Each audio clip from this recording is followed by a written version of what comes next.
India बनाए, पाकिस्तान बनाए, Iran बनाए, तेहरान बनाए, कुछ भी बनाए,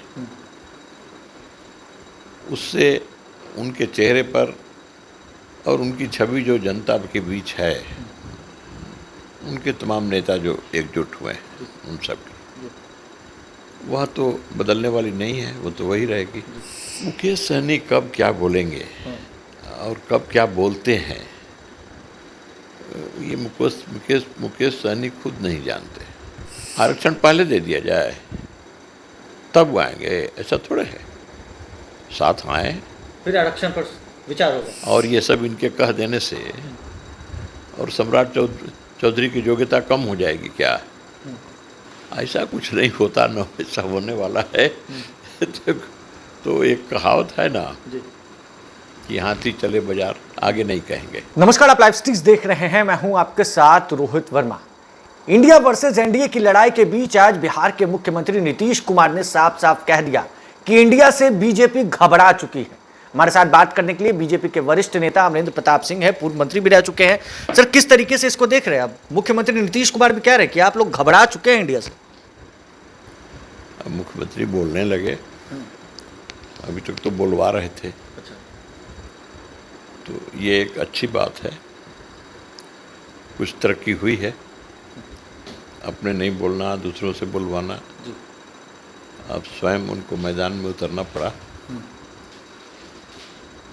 तो आखिर ऐसा क्यों करना पड़ रहा है उनको, इसका भी जवाब उन्हें देना चाहिए। एक दूसरी बात यह है कि वो इंडिया बनाए, पाकिस्तान बनाए, ईरान बनाए, तेहरान बनाए, कुछ भी बनाए, उससे उनके चेहरे पर और उनकी छवि जो जनता के बीच है, उनके तमाम नेता जो एकजुट हुए हैं उन सब की, वह तो बदलने वाली नहीं है, वो तो वही रहेगी।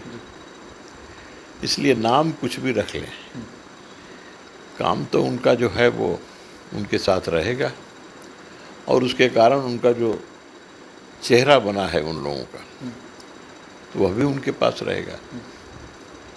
तो जनता जो जान चुकी है, जनता जो जानती है, जो छवि जनता के मन मस्तिष्क में बैठ चुकी है, अब नाम बदलने से कोई फर्क नहीं पड़ता। अब कुछ भी रख लें, परिणाम वही होना है जो अब तक होता रहा है।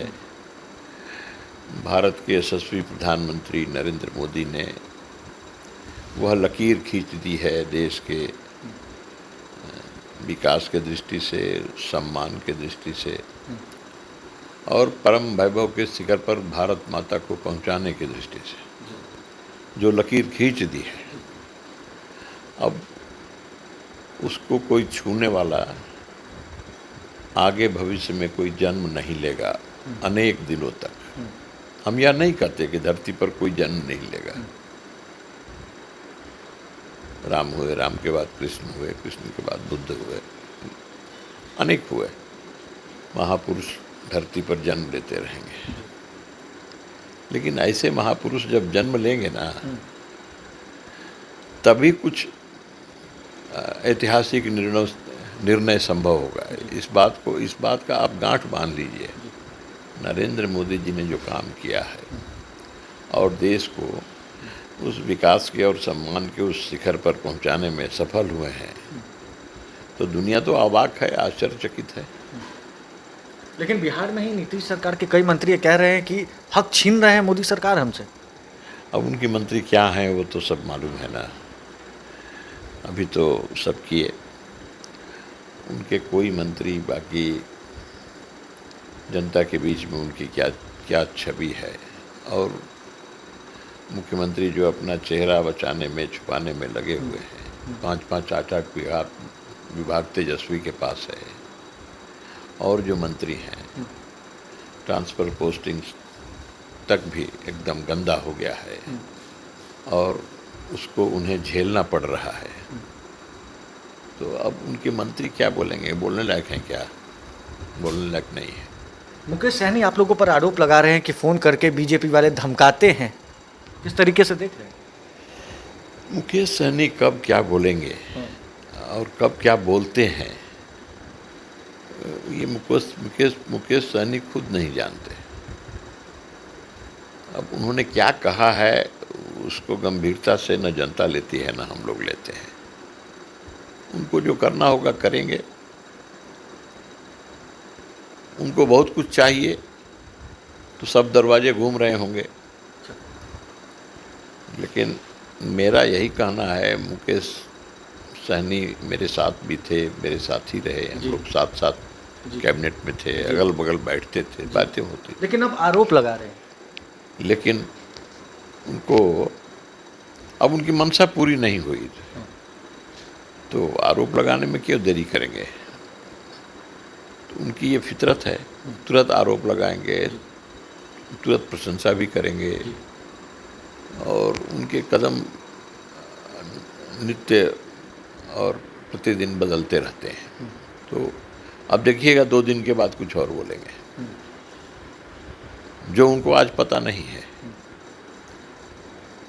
तो उनके साथ है वो, अब होता है कुछ लोगों के साथ, तो उनके साथ है, उन पर बहुत समय लगाना और उनकी बातों पर टिप्पणी करना मैं समझता हूँ आवश्यक नहीं है। आप लोगों को भी ध्यान नहीं देना चाहिए। मुकेश सहनी क्या अगर एनडीए का हिस्सा बनना चाहे तो बीजेपी स्वागत करेगी? देखिए, एनडीए एक खुला मंच है, ये लोकतंत्र है ना, तो यहाँ किसी को आने में थोड़े रोका गया है। लेकिन एनडीए में जब रहना है तो एनडीए का जो उद्देश्य है उसको मूर्त रूप देने के संकल्प के साथ आना है, और जो हमारे साथी हैं यहाँ वो संकल्प के साथ हैं, तो उनको भी साथ देना होगा। तो उस संकल्प के साथ ही यहाँ रहना पड़ेगा। ये मंजूर होगा तो आएंगे। आरक्षण की मांग कर रहे हैं, जो आरक्षण देगा हम उसी के साथ। आरक्षण पहले दे दिया जाए तब वो आएंगे, ऐसा थोड़े है। साथ आए, फिर आरक्षण पर विचार होगा। आरक्षण पर विचार, साथ में रहेंगे, साथ चलेंगे, आगे उनका साथ मिलता रहेगा, तो फिर आरक्षण के संबंध में भी भविष्य में कोई निर्णय हो सकता है। ऐसा थोड़े है कि आरक्षण के लिए दरवाज़ा हमेशा के लिए बंद है। लेकिन आरक्षण किसी को लाभ पहुंचाए, किसी को हानि न पहुंचाए, इस दृष्टि से न होता है। तो उन सब दृष्टि से देख करके समीचीन और उस प्रकार का कानून बने, तो यह एक गंभीर विचार का विषय है। तो तुरंत कहेंगे आरक्षण कर दो और तुरंत आ जाएंगे, ये सब संभव नहीं, बच्चे का खेल नहीं है। उनको अगर अच्छा लगे विचारधारा के दृष्टि से, वैचारिक दृष्टि से, कामकाज के लिए, देश के विकास के लिए, तो एनडीए में आ सकते हैं। ऐसे लोगों के लिए दरवाज़ा तो खुला है। एक अंतिम सवाल सर, जेडीयू के कई लोग हैं जो सम्राट चौधरी पर, उनकी योग्यता पर सवाल खड़े कर रहे हैं, कह रहे हैं कि उनका नाम बदल गया, उम्र बदल गई, हर कुछ बदल गया, हेराफेरी कर रहे हैं सम्राट चौधरी। एक बात सुनिए, ऐसा करने वाले लोग प्रधानमंत्री पर भी आरोप लगा चुके हैं, उनके योग्यता पर भी सवाल खड़ा कर चुके हैं। भारतीय जनता पार्टी के जो नेता आगे बढ़ेगा, मजबूती के साथ आगे बढ़ेगा, सबके ऊपर ये सवाल खड़े किए जाएंगे, क्योंकि उनसे उनका भय है।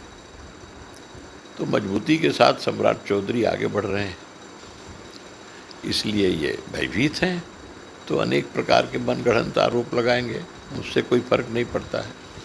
प्रधानमंत्री जी के आरोप लगाए तो उनकी योग्यता कम हो गई क्या? और ये सब इनके कह देने से और सम्राट चौधरी की योग्यता कम हो जाएगी क्या? ऐसा कुछ नहीं होता, न ऐसा होने वाला है। तो एक कहावत है ना कि हाथी चले बाजार, आगे नहीं कहेंगे, हाथी चले बाजार। तो वो सब तो है, हाथी तो बाजार में चलता रहेगा, अपना काम हाथी बोलते रहेंगे बाकी सब। अब बोलने वाले बोलते रहें, कोई फर्क नहीं पड़ता, जनता ध्यान नहीं देती। चलिए, तो साफ तौर से हमारे साथ बात करने के लिए पूर्व कृषि मंत्री अमरेंद्र प्रताप सिंह थे, जिन्होंने साफ साफ मुकेश सहनी को भी जवाब दे दिया है, और वहीं सम्राट चौधरी पर जिस तरीके से जेडीयू के द्वारा सवाल खड़े किए जा रहे थे, उनकी योग्यता पर सवाल किए जा रहे थे, तो उस पर भी इन्होंने करारा से जवाब जेडीयू को दे डाला। बहरहाल इस खबर में बस इतना ही। अगर आपने अब तक लाइव सीरीज को सब्सक्राइब नहीं किया है, जल्द से जल्द लाइव सीरीज को सब्सक्राइब कर ले, साथ ही साथ हमारे फेसबुक पेज को फॉलो करना, वीडियो को लाइक शेयर करना बिल्कुल भी ना भूलें। धन्यवाद।